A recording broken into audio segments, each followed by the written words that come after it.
Captain America কোন চরিত্রে চাইছেন বলিউডের বাচ্চাকে? অপরদিকে অক্ষর জ্ঞানটুকু নেই। মহাকুম্ভের মোনালিসাকে বাড়ি এসে পড়াচ্ছেন কোন পরিচালক? প্রথমে আসি শাহরুখের কাছে। তার ছবির ট্রেলার দুবাইয়ের প্রেক্ষাগৃহে দেখানো হয়। জন্মদিনে বুর্জ খালিফায় ভেসে ওঠে তার ছবি। বিশ্বজোড়া খ্যাতি বলিউড বাচ্চা, কিন্তু 3 দশকেরও বেশি অভিনয় জীবনে তাকে দেখা যায়নি হলিউডে।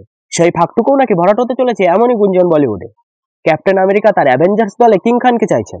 সাম্প্রতিক এক সাক্ষাৎকারে তেমনই জানিয়েছেন তিনি। শাহরুখ কি রাজি হবেন? শাহরুখ এখনো মুখ খোলেননি, তবে গত বছর হলিউডে অভিনয় প্রসঙ্গে জানিয়েছিলেন নিজের দেশে তিনি সুপারস্টার। সেই মর্যাদা অক্ষুণ্ণ রেখে যদি হলিউড তাকে ডাকে অবশ্যই তিনি কাজ করবেন।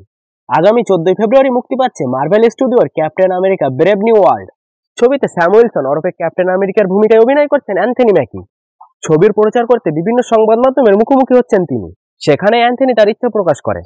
অভিনেতার কাছে প্রশ্ন রাখা হয়েছিল তিনি কি কোনো বলিউড অভিনেতাকে তার অ্যাভেঞ্জার্স দলে চান। এক মুহূর্ত সময় নষ্ট না করে তিনি বলেন, আমার মনে হয় শাহরুখ খানই মানানসই, তিনিই সেরা। হলিউডের অভিনেতার ইচ্ছা প্রকাশ্যে আসতেই বলিউডে নতুন গুঞ্জন। তাহলে কি সকলের অজান্তে হলিউড উড়ে যাওয়ার প্রস্তুতি নিচ্ছেন শাহরুখ?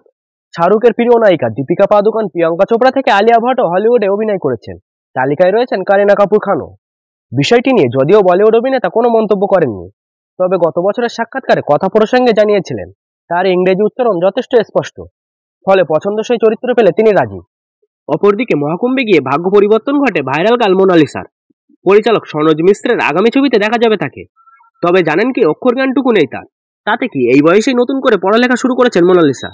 তাকে বাড়িতে এসে পড়াচ্ছেন পরিচালক সনোজই। নিজের ইনস্টা প্রোফাইল থেকে সেই ভিডিও শেয়ার করেছেন সনোজ। তিনি জানান মোনালিসা পড়াশোনা শেখেননি, তাই নিজেই উদ্যোগী হয়ে এবিসিডি শেখাচ্ছেন তিনি। মোনালিসা ভাইরাল হওয়ার পরেই তার সঙ্গে দেখা করতে যান মনোজ ও তার টিম। তার আগামী ছবি দ্য ডায়েরি অফ মণিপুরে মোনালিসাকে কাজের সুযোগ করে দেন তিনি। মোনালিসাও রাজি হন, তবে তার আগে দরকার প্রস্তুতি।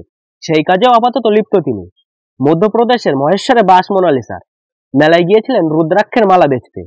হঠাৎ করেই ভাইরাল হয়ে যান তিনি। তার চোখের মণিতে আটকে যায় কত শত যুবকের হৃদয়। জনপ্রিয়তা আচমকা এতটাই উচ্চে পৌঁছে যায় যে মেলা ছেড়ে চলে আসতে বাধ্য হন মোনালিসা। এই মুহূর্তে ইনস্টাগ্রামে নিয়মিত রিলস বানান তিনি। কিন্তু পড়াশোনা তো জানেন না, ক্যাপশনে লেখেন কি করে? মোনালিসার উত্তর, লিখি না তো, শুধু ছবি আর ভিডিও আপলোড করি।